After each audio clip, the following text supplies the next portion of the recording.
subscribe, like, and share. Terima kasih. Assalamualaikum warahmatullahi wabarakatuh. Waalaikumsalam warahmatullahi wabarakatuh. Bismillahirrahmanirrahim. Alhamdulillahi rabbil alamin. Wassalatu wassalamu ala ashrafil anbiya'i wal mursalin wa ala alihi wa ashabihi al-mujahidin at-tahirin. Amma ba'du.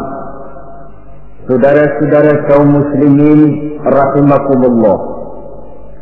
Pada pertemuan kali ini kita akan membicarakan sebuah hadis di mana baginda Nabi besar Muhammad sallallahu alaihi wasallam bersabda, "Qawamud dunya bi arba'ati asya." Dunia akan menjadi kuat, dunia akan menjadi tegak dan jaya kalau ditunjang oleh 4 perkara.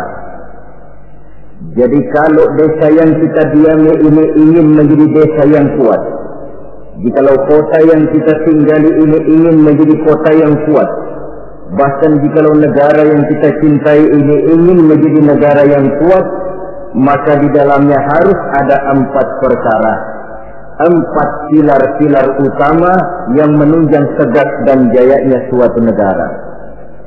Yang pertama, bi'ilmil ulama. Dunia akan menjadi tegak dan jaya kalau ditunjang oleh ilmunya para ulama. Diakui atau tidak, kita berhutang jasa kepada para ulama.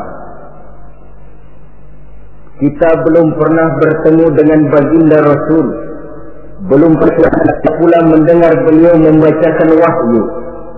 Kalau sekarang sedikit-sedikit kita kenal agama, mengerti halal dan haram, pandai memilah dan memilih antara yang hak dengan yang batil, tahu mana yang pantas dan mana pula yang tercela, kenal Allah adalah Tuhan kita, itu termasuk jasa dan perjuangannya para ulama yang dengan penuh ketekunan dan keikhlasan dari surau ke surau, dari masjid ke masjid, dari desa yang satu ke desa yang lain di daerah-daerah terpencil, naik bukit turun lembah, kehujanan dan kepanasan, tidak digaji, tidak pula mendapat beras, ikhlas karena panggilan jiwa, seluruhnya tidak lain karena tanggung jawab kepada umat.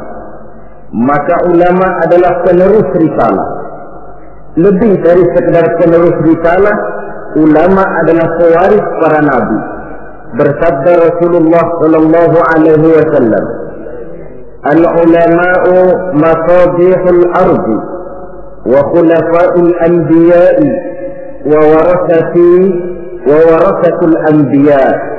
Riwayat Ibnu Adi dari Imam Ali karramallahu wajhah.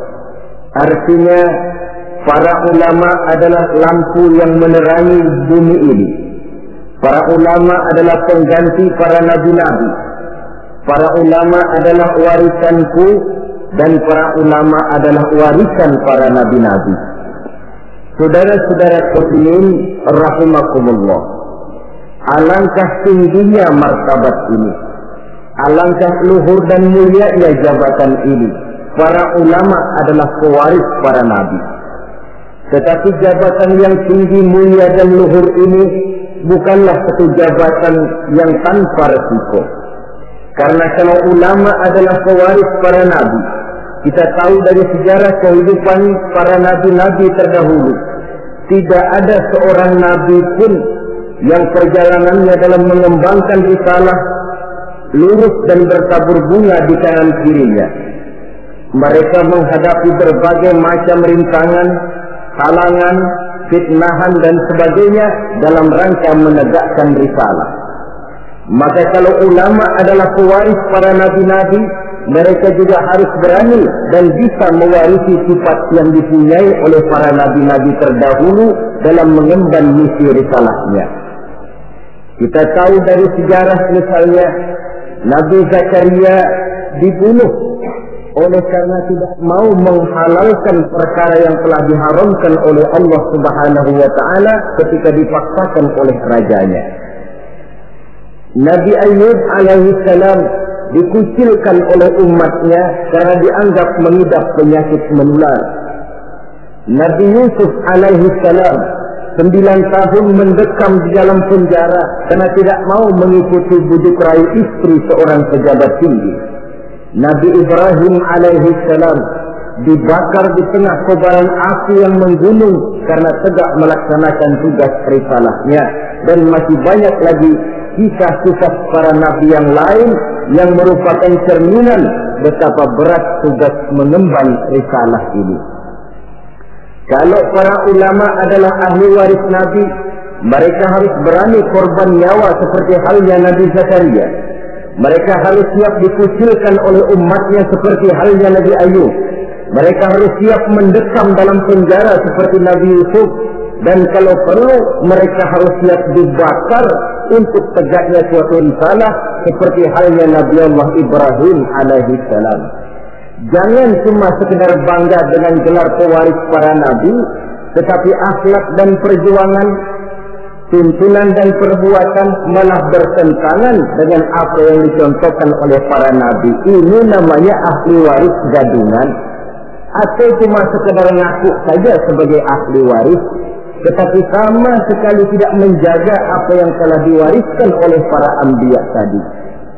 Saudara-saudara kaum muslimin rahimakumullah, pindah dari contoh dari kehidupan para nabi, kita bisa juga mengambil contoh dari kehidupan para ulama-ulama terdahulu. Beberapa yang bisa kita angkat ke permukaan, misalnya sejarah kehidupan dari ulama yang saleh dan zuhud, Sa'id bin Zubair.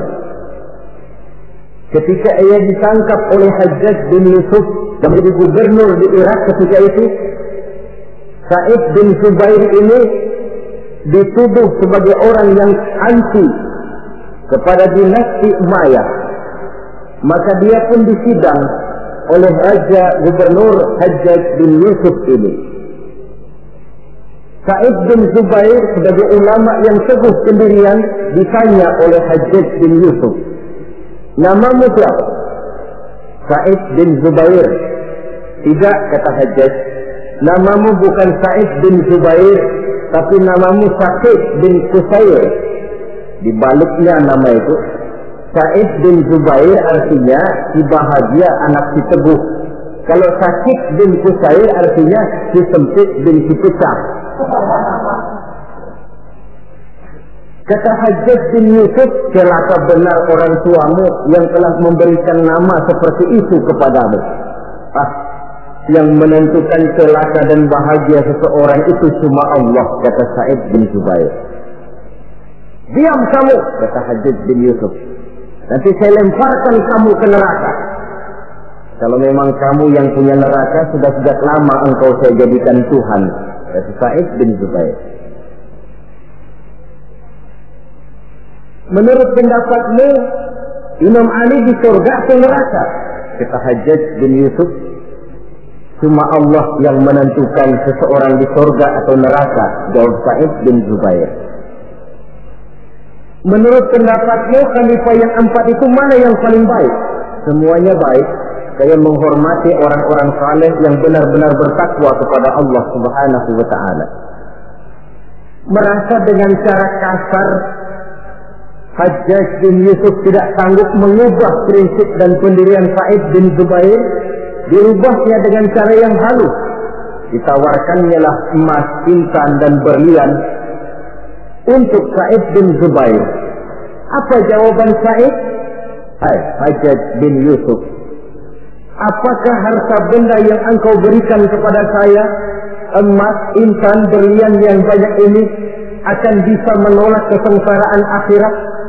Apa artinya gelimangan materi ini kalau saya harus masuk ke dalam neraka? Kata Hajjaj, tidakkah kau mau minta ampun kepada saya? Lebih baik saya mohon ampun kepada Allah. Baik, kalau memang itu pilihanmu, kamu terpaksa saya bunuh. Dibunuh pun keyakinannya tidak bergoyah. Ini contoh dari generasi terdahulu, seorang ulama yang saleh dan zuhud bernama Sa'id bin Zubair. Demikian juga Imam Malik, seorang imam mazhab pada satu saat beliau memberikan fatwa bahwa tolak dari seorang suami terhadap istrinya dalam keadaan dipaksa, maka tolaknya itu tidak sah. Begitu juga sumpahnya orang yang terpaksa, sumpahnya pun tidak sah. Yang jadi gubernur di kota Madinah pada waktu itu ialah Ja'far bin Sulaiman Al-Hashimi. Dia tidak senang kepada fatwa ini. Dimintanya Imam Malik untuk mencabut kembali fatwanya. Namun dengan tenang Imam Malik menjawab, saya tidak akan pernah mencabut fatwa yang saya yakin berdasarkan kepada Quran dan Sunnah ini. Apapun resiko yang saya hadapi, saya siap. Malah fatwa itu beliau sebarluaskan, akibatnya Imam Malik ditangkap. Kemudian dihukum berat, dicambuk 70 kali. Sampai pun dikala hendak ajal, bekas cambukan itu masih nampak di punggung beliau yang mulia ini. Saudara-saudara, ketika hal ini diadukan oleh khalifah kepada khalifah, yaitu Abu Mansur, maka Imam Malik dipanggil oleh beliau. Apakah kau ingin membalas perlakuan gubernur Madinah yang sewenang-wenang kepadamu? Jawab Imam Malik, saya tidak akan membalas. Begitu akhlak dari ulama yang teguh pendirian. Demikian juga Imam Ahmad bin Hanbal, yang karena teguh mempertahankan fatwa, prinsip dan pendiriannya, beliau mendekam dalam penjara bahkan sampai melampaui 3 masa kekhalifahan, sejak Al-Ma'mun, Al-Mu'tasim sampai Khalifah Al-Wasir. Ada satu contoh lagi, Imam Nawawi rahimahullah. Beliau tinggal di negeri Syam yang diperintah oleh Raja Zahir Baibars. Satu saat negeri Syam ini dihantam oleh musim kemarau yang panjang. Rakyat kelaparan, binatang ternak kelaparan, ditambah lagi oleh ancaman dari orang-orang barbar yang sangat mengancam keamanan negara pada waktu itu. Maka satu hari khalifah atau pemimpin Zahir Baibars ini mengumpulkan para ulama untuk meminta persetujuan mereka. Maksud raja ingin mengambil dana dari seluruh rakyat negeri Syam untuk biaya perang mempertahankan negara dari kemungkinan serangan kaum barbar. Sebagian besar para ulama pada waktu itu tertunduk, hanya bisa menyetujui apa yang dikomandokan oleh rajanya ini. Lain dengan Imam Nawawi rahimahullah. Beliau dengan tenang menjawab, Tuan Raja, saya bukan tidak setuju untuk mengambil pajak biaya dari rakyat untuk membiayai perang. Tetapi saya melihat rakyat kita ini sekarang sedang susah dan sengsara. Musim kemarau panjang, binatang ternak mati, rakyat kita sudah cukup susah. Menurut pendapat saya, kata Imam Nawawi, lebih baik tuan-tuan sajalah yang mengeluarkan biaya. Tuan dulu adalah budak dan belum memerdekakan diri tuan. Tuan juga mempunyai budak-budak belian, mempunyai dayang-dayang yang mereka itu berpakaian mewah, bertasakan emas, intan, berlian.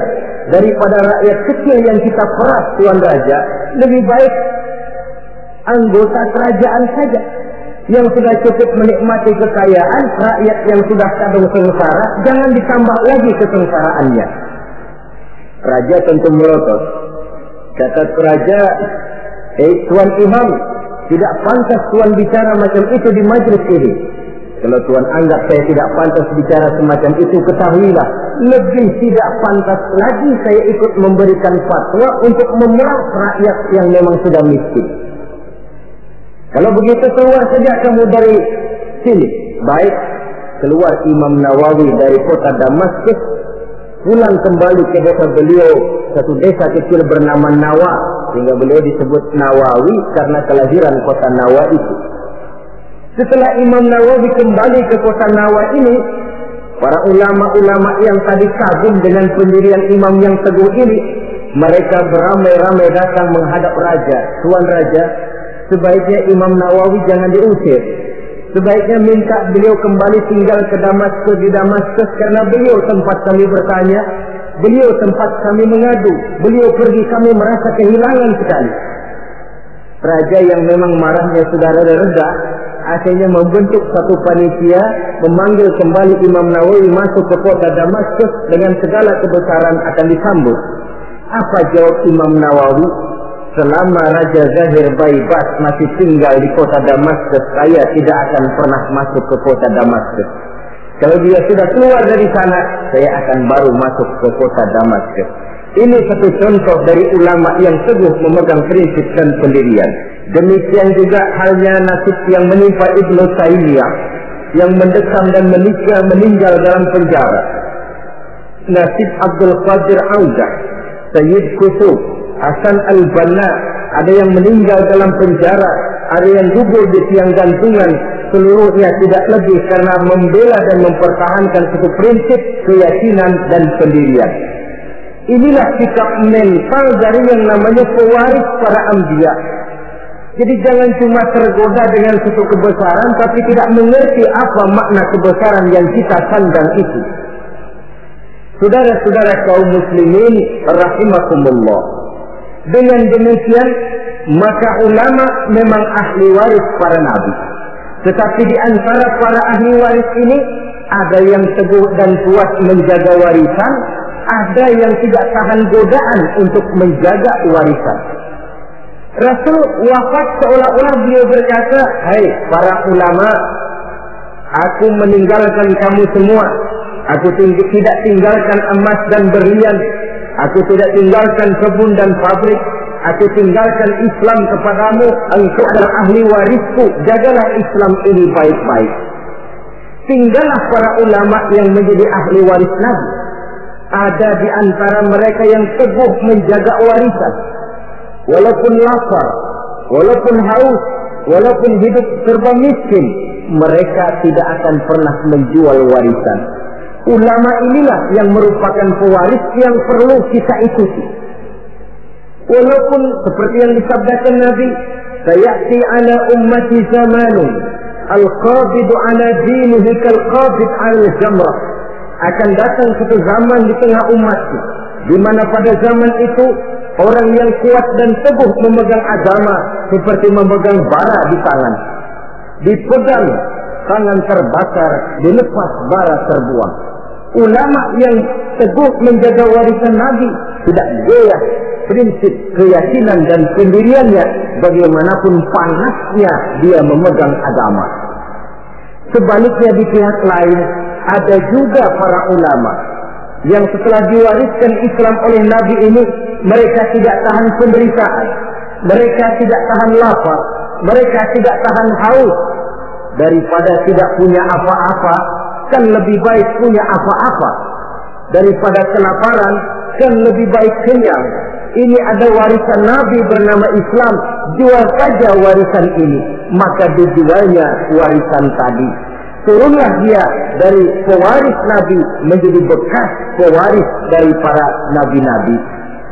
Saudara-saudara kaum muslimin, ini termasuk dalam hadis yang diriwayatkan oleh Imam Hakim dari Anas, bersabda Rasulullah sallallahu alaihi wasallam, "Wailun li ummati min ulama'i su'i yattakhiduna hadzal ilma tijaratan yadha min umara'i zamanihim rabhan li anfusihim la arbahallahu tijaratahum."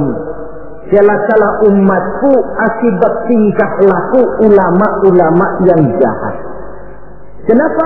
Karena ulama merupakan panutan. Kalau seorang yang biasa berbuat salah, salahnya barangkali hanya menjerumuskan dirinya sendiri, paling-paling keluarganya. Tapi kalau seorang ulama salah, sedangkan di masyarakat dia menjadi panutan dan contoh, kesalahannya akan menjerumuskan puluhan, ratusan, ribuan, bahkan mungkin jutaan umat yang mendengar fatwa dan nasihat-nasihatnya. Jika kalau Nabi mengatakan, "Wailun li ummati min ulama'i su", celaka umatku akibat tingkah laku ulama yang jahat perangainya ini. Bagaimana tingkah laku mereka? Kata Nabi, yattaqizuna hadzal ilma tijaratan yabi'unaha min umara'i zamanihim. Mereka mengambil ilmu agama ini sebagai barang dagangan yang mereka jual kepada penguasa zaman mereka. Agama dijadikan semacam ajang bisnis. Hukum halal haram bisa diatur menurut selera penguasa. Yang penting si ulama mendapat keuntungan. Celakalah agama dan celakalah umat. Kalau ulama sudah menjadikan ilmu agama ini sebagai barang dagangan yang diperjualbelikan kepada penguasa di zaman mereka hidup. Dengan harapan apa? Rabahan li anfusihim, mengharap keuntungan bagi diri mereka sendiri. La arbahallahu tijaratahum. Nabi menjanjikan Allah sama sekali tidak akan menguntungkan perniagaan mereka itu. Saudara-saudara kaum muslimin rahimakumullah. Kadang-kadang waktu belum dapat apa-apa suaranya nyaring. Ustaz, ini hukumnya apa? Waktu belum dapat apa-apa, tapi sedikit dapat duit mulai ditelok suaranya. Yang tadinya bilang nyata-nyata haram, sekarang halal.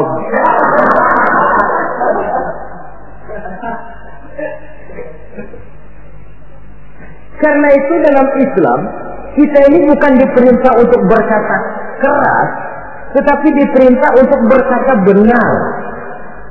Qaulan sadida ay qaulan haqqa. Apa bedanya keras dengan benar? Keras belum tentu benar. Tapi untuk menyampaikan kebenaran, kadang-kadang memang perlu sedikit keras. Pak Ustaz, ini hukumnya apa? Haram. Alah, sudahlah. 1 juta. Haram dikit dah. Haram dikit. Kalau 2 juta dikasih, bisa jadi halal itu. Itu keras tapi tidak benar. Yang dimaksud ucapan yang benar, ini hukumnya apa Pak? Haram. Bagaimana kalau 1 juta? 2 juta juga haram. Sekali haram, selamanya tetap haram. Itu ucapan yang benar, bukan cuma sekedar keras tapi macam kerupuk. Sedikit kehujanan sudah kerpek-kerpek nggak keluar.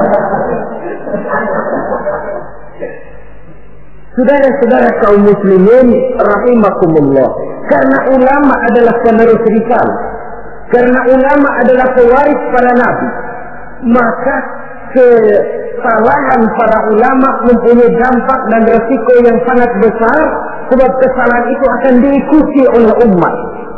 Sehingga benar kalau Nabi katakan wailun li ummati min ulama'i su', celaka umatku akibat tingkah pola dari ulama-ulama yang jahat ini.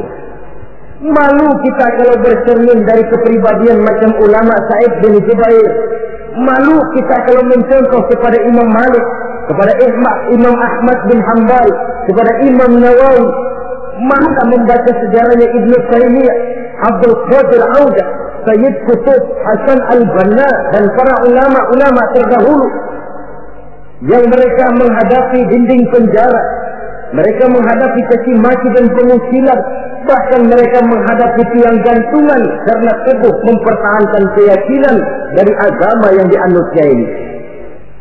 Maka kepada adik-adik saya para santri di pondok-pondok pesantren, kepada sahabat-sahabat yang tengah menekuni dan mendalami agama, yang pada waktunya akan menerima estafet meneruskan perjuangan para ulama, siapkan mental bahwa menjadi pewaris para nabi artinya menjadi manusia yang satu saat siap untuk susah, siap untuk melarat, siap berhadapan dengan caci maki umat, siap untuk dikucilkan, siap mendekap di dalam penjara, bahkan siap menghadapi tiang gantungan. Tidak ada hidup yang lebih indah selain karena hidup untuk satu keyakinan. Tidak ada perjuangan yang lebih indah selain perjuangan untuk membela dan mempertahankan satu keyakinan. Dan tidak ada mati yang lebih indah selain mati untuk satu keyakinan. Saudara-saudara kaum muslimin rahimakumullah, saya kembali kepada pokok persoalan. Sebagai pewaris para nabi, memang ini merupakan satu kehormatan yang mulia dan terpuji, tapi bukannya tanpa resiko. Jadilah para pewaris yang teguh memegang warisan, dan jangan menjadi ahli waris yang karena berbagai godaan lalu menjual warisan tadi, sehingga kita termasuk bukan lagi sebagai ahli waris, tetapi sudah bekas dari ahli waris. Pantas kalau Al-Imam Al-Ghazali rahimahullah di dalam Ihya-nya beliau menjelaskan bahwa pada dasarnya ulama itu dua macam. Pertama, oleh beliau dinamakan ulama akhirat. Yang ciri-cirinya, pertama, mereka itu mengajak manusia ila tauhid, mengajak manusia dari kemusyrikan kepada tauhid, dari ketergantungan kepada benda menjadi orang yang hanya bergantung kepada Allah. Yang kedua, mereka mengajak manusia minar rughbi ila zuhdi, dari tamak dan rakus kepada dunia menjadi sikap zuhud. Yang ketiga, mereka mengajak manusia minar riya ila ikhlas, dari penyakit riya kepada sifat terpuji yang bernama ikhlas. Yang keempat, mereka mengajak manusia minal adawah ila nasihat, dari sikap permusuhan kepada sikap saling nasihat menasihati. Adapun yang kedua, yang oleh beliau dinamakan ulama dunia, dan dalam bahasa populernya dinamakan ulama usu atau ulama-ulama yang jahat, termasuk cirinya di antara mereka ulama yang suka memberikan fatwa yang sesat, atau kalau tidak sesat tapi membuat bingung umat. Hukum yang sudah jelas dibikin remeng-remeng, samar-samar sehingga umat lalu menjadi kebingungan.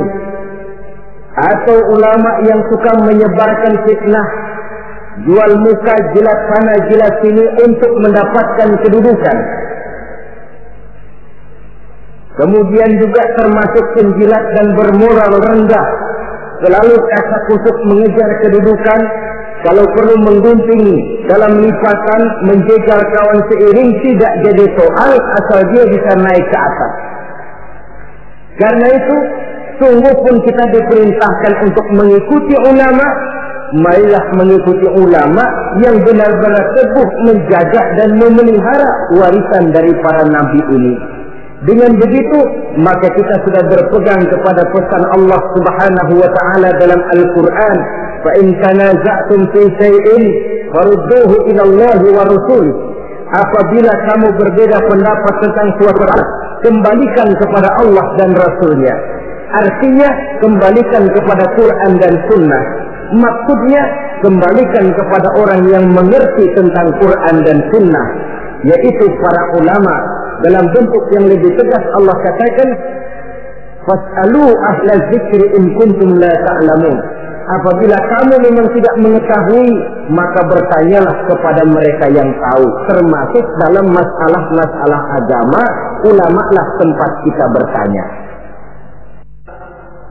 Saudara-saudara kaum muslimin rahimakumullah, mengambil hukum langsung dari Quran dan Sunnah sepenuhnya tidak dilarang, asal saja orang tahu diri.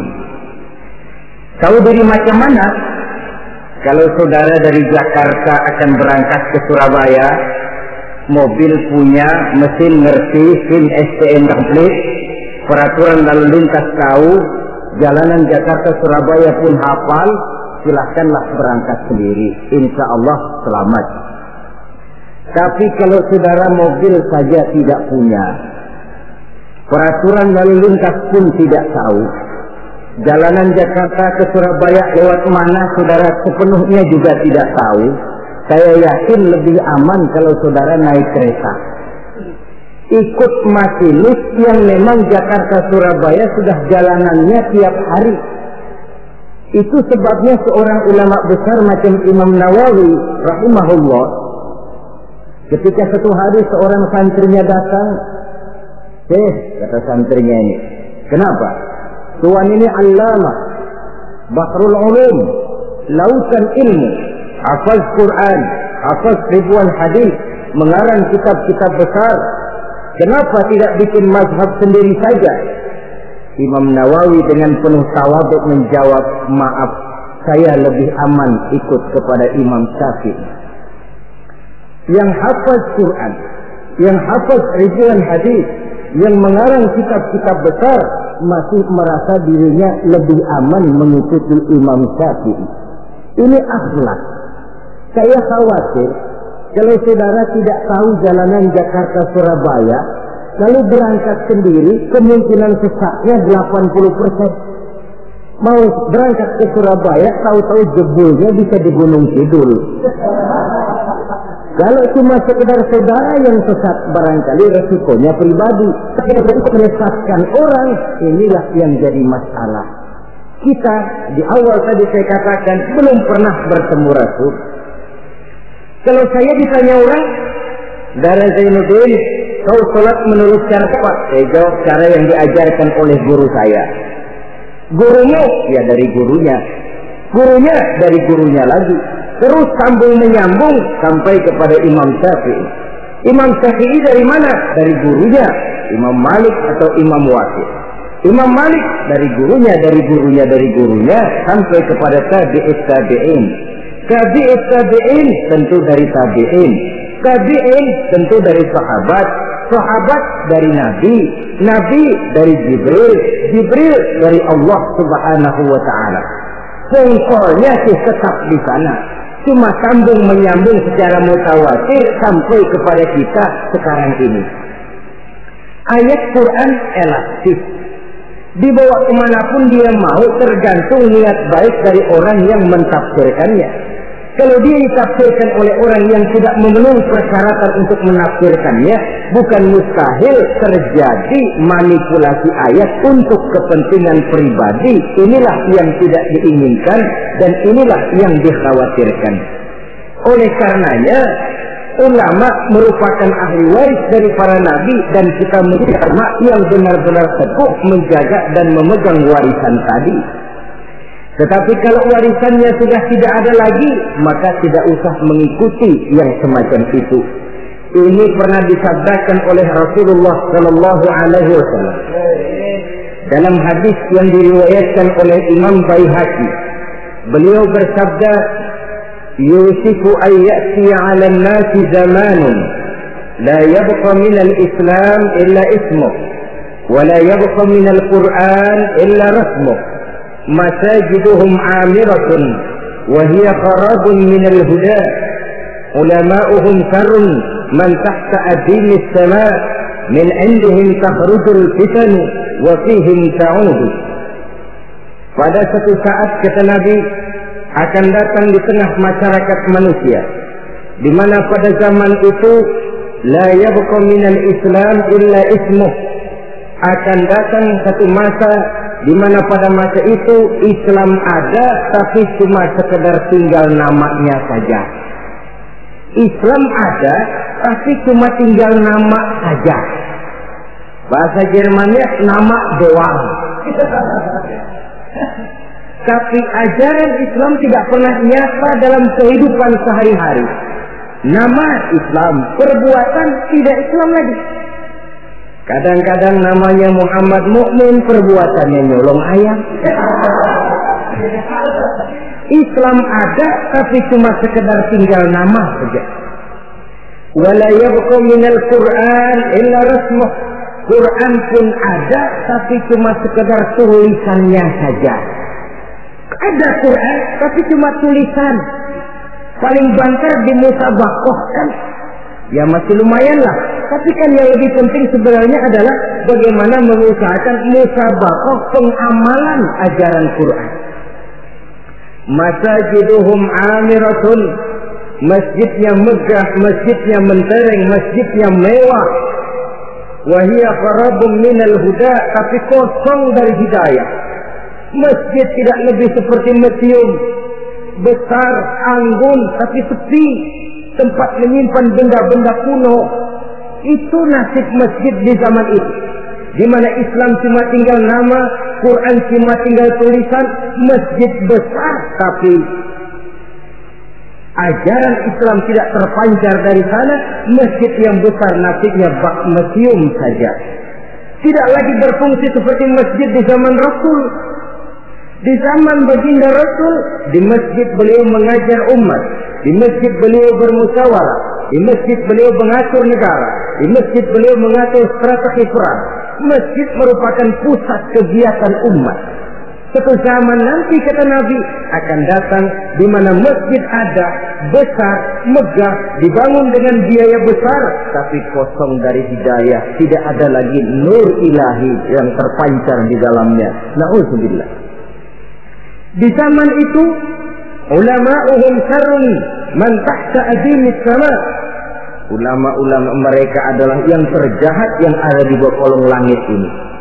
Min indihim takhrujul fitani wa fihim ta'ud. Dari mulut mereka keluar fitnah dan akibatnya kepada mereka juga fitnah itu kembali. Inilah satu zaman yang kita khawatir dan kita berlindung kepada Allah jangan menemui masa semacam itu. Saudara, orang-orang yang anti-Islam sekarang ini, mereka tidak mungkin menghantam Islam dengan mengirim satuan militer. Kita dengan strategi sekali. Caranya bagaimana? Pertama, pisahkan umat dari ulamanya. Kalau itu berhasil, tanamkan keraguan kepada sunnah. Kalau itu pun sukses, mereka masuk kepada tujuan yang paling inti, tanamkan keraguan kepada Quran.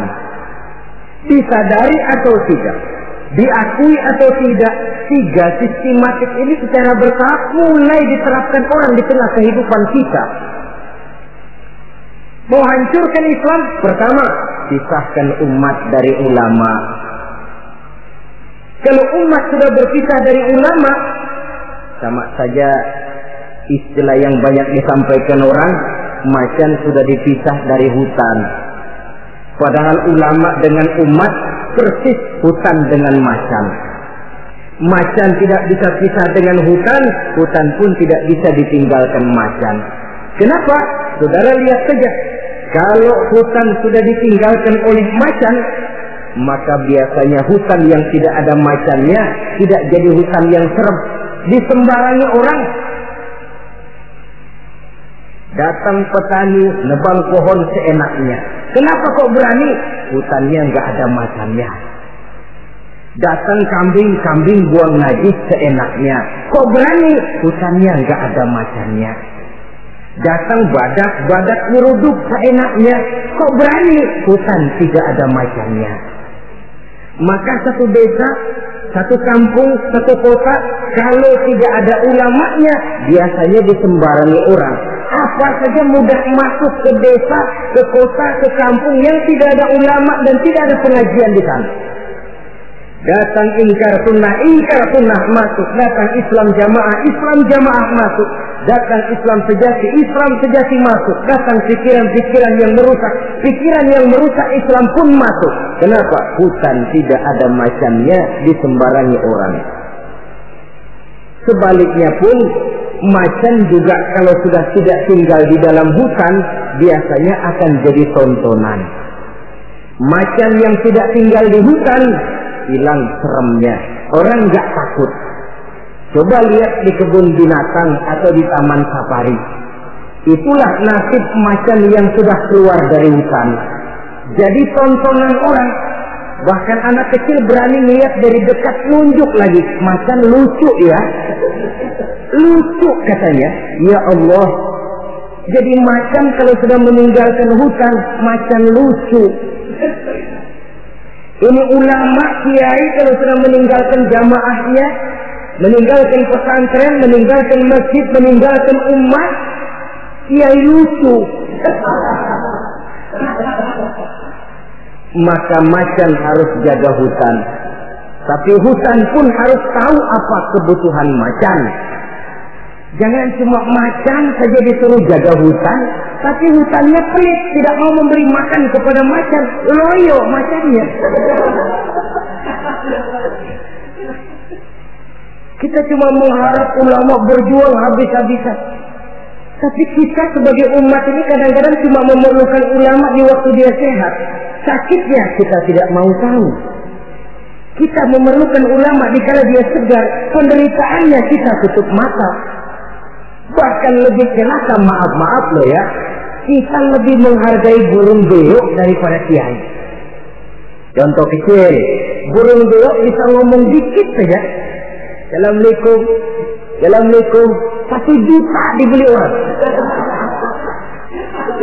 Betul kan? Ngomong pun tidak fasih, dikit. Assalamualaikum. Assalamualaikum. 1 juta dibayar. Kalau kiai yang ngomong Assalamualaikumnya fasih, bahasa Arabnya fasih, baca kitab sehalaman. Allahu Akbar. Kita yang harus menjaga ulama. Jangan ulama dianggap seperti gerakan kayu. Kalau mau dipakai nggak ketemu, sedapur dicariin, ngomel. Gila ini gerakan kemana sih? Tapi sudah ketemu gerakan, dipakai, nyala rokoknya, gerakan dilempar begitu saja.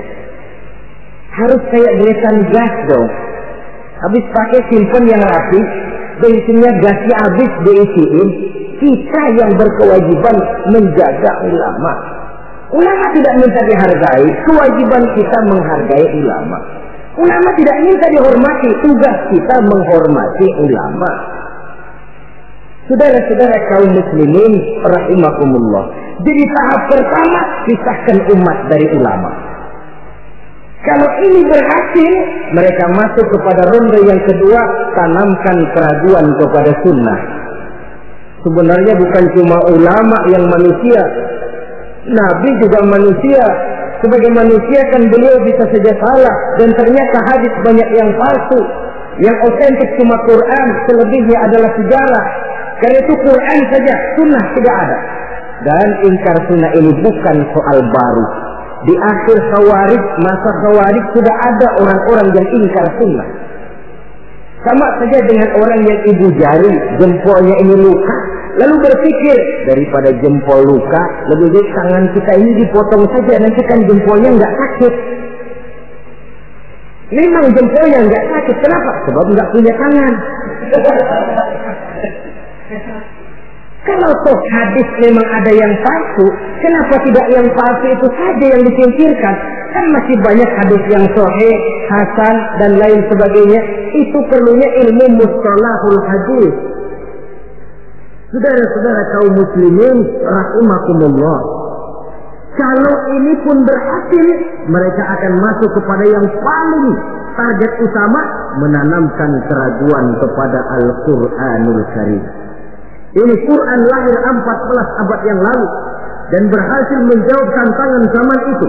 Ini namanya pola pikir yang kata mereka dialektika historis, berpikir menurut dialeknya sejarah. Sekarang adalah abad neutron, abad Challenger, abad komputer.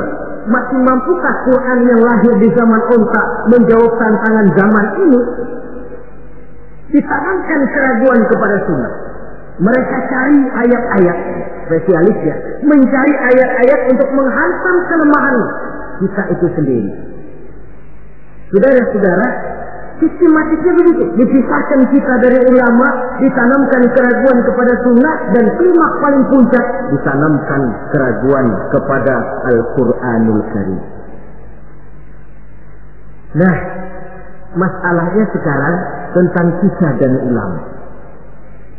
Orang makin mengakui bahwa ulama sekarang ini sudah merupakan jenis makhluk langka. Bahkan barangkali sudah harus dilindungi dari kepunahan. Kenapa ulama makin langka? Pertama, ulama ini, orang jadi ulama itu bukan dapat SK dari pemerintah atau aparat-aparatnya, tidak. Ulama itu lahir karena legitimasi umat, pengakuan umat. Ilmunya diakui, akhlak, ibadah, dan perjuangannya jadi panutan, umat lalu memberikan gelar kiai ulama. Oleh karena itu dia dikatakan pemimpin non formal. SK-nya di tangan umat, maka tidak kenal pensiun. Apa pernah saudara dengar ada pensiunan kiai? Anu loh Pak, dia itu dulunya kiai besar, sekarang sudah pensiun. Kalau yang pejabat mantan itu banyak, mantan camat, mantan gubernur, mantan menteri, tapi mantan ulama, na'udzubillah. Sebab kalau sudah soal mantan, soal bekas, mending bekas maling loh daripada bekas kiai. Sebab apa? Bekas maling ada harapan jadi ustaz. Tapi bekas kiai, jangan-jangan maling itu. SK-nya di tangan umat. Karena itu akar seorang ulama, akar seorang kiai ke bawah, bukan ke atas. Kalau kerjanya cuma menjilat ke atas, ke bawah dilupakan, satu-satu dia tidak akan terpakai. Yang celaka, di atas tidak bergantung, ke bawah tidak berakar. Loyalitas seorang ulama, titik berat perjuangan ulama, ke umat, bukan ke atas. Kalau ke atas targetnya, dia bisa pensiun. Kalau pensiun datang, sedangkan umat sudah kadang mencorengnya, itu namanya ke atas tidak bergantung, ke bawah tidak berakar. Jadilah si ulama eceng gondok. Tahu eceng gondok? Tanaman yang tidak, ya walaupun ada akarnya tapi ngambang. Kemana dia mengalir? Kemana dia bergerak? Ya kemana air mengalir. Air ngalor, air ngidul. Tidak punya satu prinsip yang teguh. Kemana air bergerak, ke sana dia pergi. Itulah sebabnya sulit sekali langkah ulama itu, karena seleksi umat, seleksi sosial ini ketat. Saudara hadirin yang saya hormati, jadi penyebab kelangkaan yang pertama karena ulama itu melalui seleksi sosial. Legitimasinya di tangan umat, SK-nya umat. Maka ulama saya katakan tadi tidak pernah kenal pensiun dan tidak terikat PGPN, peraturan gaji pegawai negeri. Ulama itu terikat oleh PGPT, peraturan gaji pegawai Tuhan. Jam kantornya 24 jam. Kapan umat perlukan, dia mesti berangkat. Di sisi lain, ulama memang seperti benda keramik. Makin tua, makin antik, makin dikejar orang, makin mahal harganya. Tuh, barang-barang keramik peninggalan dinasti Ming. Itu kan ratusan tahun yang lalu. Makin tua, makin dikejar dan diburu orang, makin mahal harganya. Saudara-saudara kaum muslimin rahimakumullah. Yang kedua memang kurangnya minat orang untuk belajar agama. Pendidikan agama di mata umat Islam anak tiri. Orang tua muslim tidak bangga memasukkan anaknya ke madrasah, ke pondok-pondok pesantren atau ke sekolah-sekolah yang bernafaskan agama. Nasib madrasah, pesantren, anak tiri. Kadang-kadang yang lebih parah, pesantren dianggap penampungan anak nakal. Kalau anaknya udah sangar, tukang berantem, sudah kirim ke pondok saja kali jadi baik. Kirim ke pondok. Kayaknya pondok cuma penampungan anak-anak nakal saja. Ada kesan menganaktirikan, tidak bangga anak masuk madrasah. Latar belakangnya apa? Latar belakangnya karena pemikiran perut. Sekolah sama dengan ijazah, ijazah sama dengan lapangan kerja.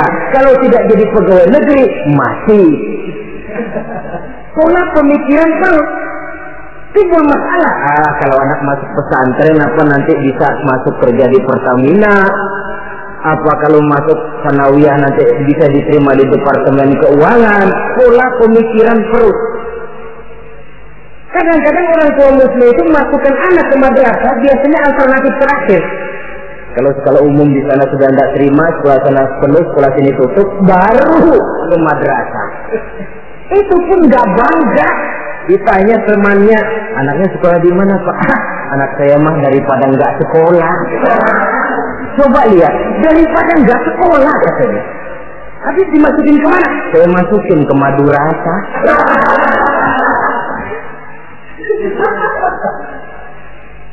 Padahal satu hadis Nabi pernah memberikan gambaran.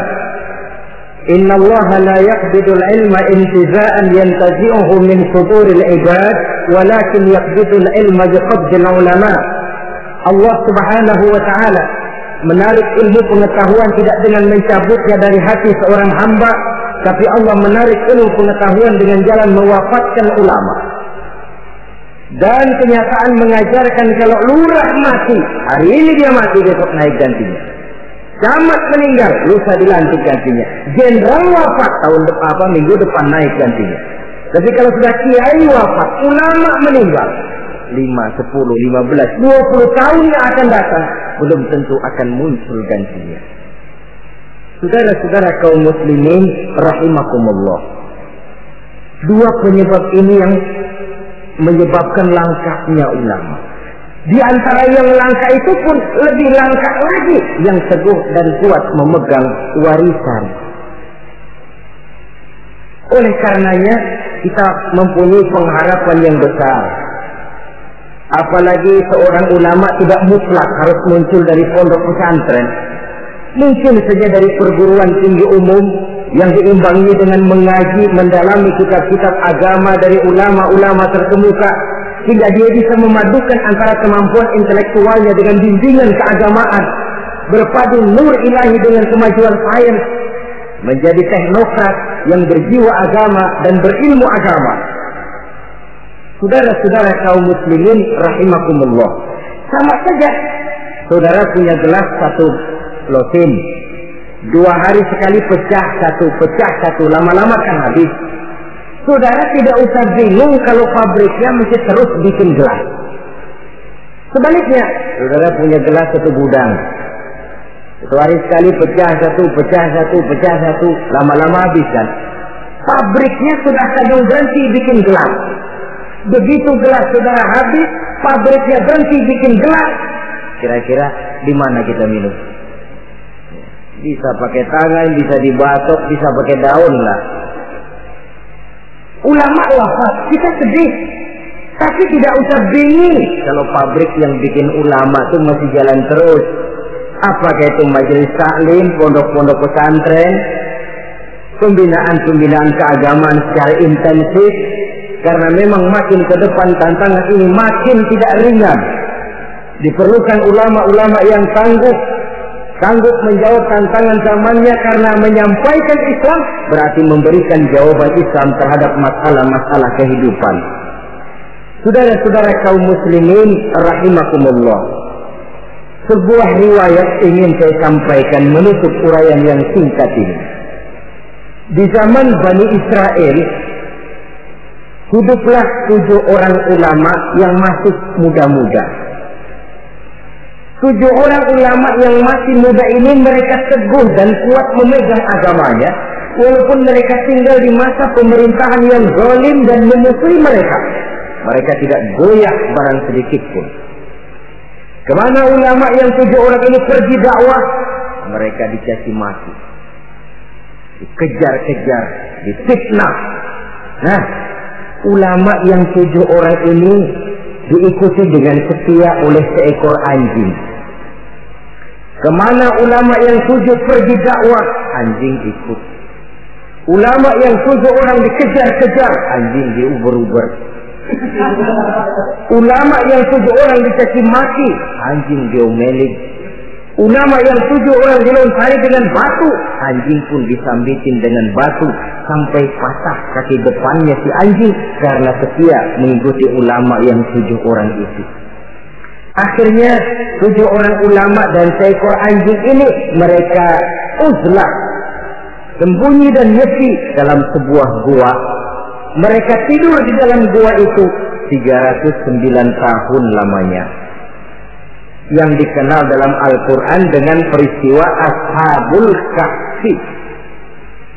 Ringkas cerita, nanti di akhirat, dikala setiap orang sibuk dengan urusannya masing-masing, sehingga sangat boleh jadi saudara tidak sempat memikirkan saudaranya, istri tidak sempat memikirkan suaminya, bapak tidak sempat memikirkan anaknya. Tiap orang sibuk dengan urusan masing-masing. Dalam suasana sibuk macam itu, tiba-tiba terdengar pengumuman dari bawah aras. Pengumumannya kalau bahasa kita begini. Pengumuman ditujukan kepada penduduk padang mahsyar, sebentar lagi 7 orang ulama akan masuk surga. Hadirin diminta supaya berdiri. Kagum penduduk mahsyar, Masya Allah siapa orangnya. Kita dihisab saja belum, ini sudah diperintahkan masuk surga tanpa dihisab. Diri mereka mau lihat. Rupanya 7 orang ulama itu. Seorang demi seorang, 1, 2, 3, 4, 5, 6, 7. Sudah 7 dikira selesai. Paling belakang anjing. Rucuk. Mau masuk ke surga. Sampai di pintu surga ditutup. Tetap. Mau kemana anjing? Ke surga, Pak. Tidak boleh. Pokoknya saya mau ke surga. Pokoknya nggak boleh. Kalau nggak boleh saya minta diadili, Pak. Apa sebabnya nggak boleh? Diadili? Iya, Pak. Baik. Dibuka pengadilan darurat. Karena memang di surga itu adil. Di dunia ini pengadilan banyak, keadilan susah. Saudara-saudara, diadili si anjing. Hasil pengadilan memutuskan anjing tidak berhak masuk surga. Naik banding. Anjing, kenapa kamu merasa berhak masuk surga? Saya, Pak, waktu di dunia setia mengikuti ulama yang 7 orang itu, Pak. Kemana mereka pergi dakwah saya ikut. Mereka dicaci maki, saya diomeli. Mereka dikejar-kejar. Ini kaki depan saya pakai ngikutin dia tuh, Pak. Masa mereka enak-enakan ke surga, saya ditinggal di sini, saya menuntut keadilan. Akhirnya turun perintah Allah. Ridwan, adkhilhul jannah.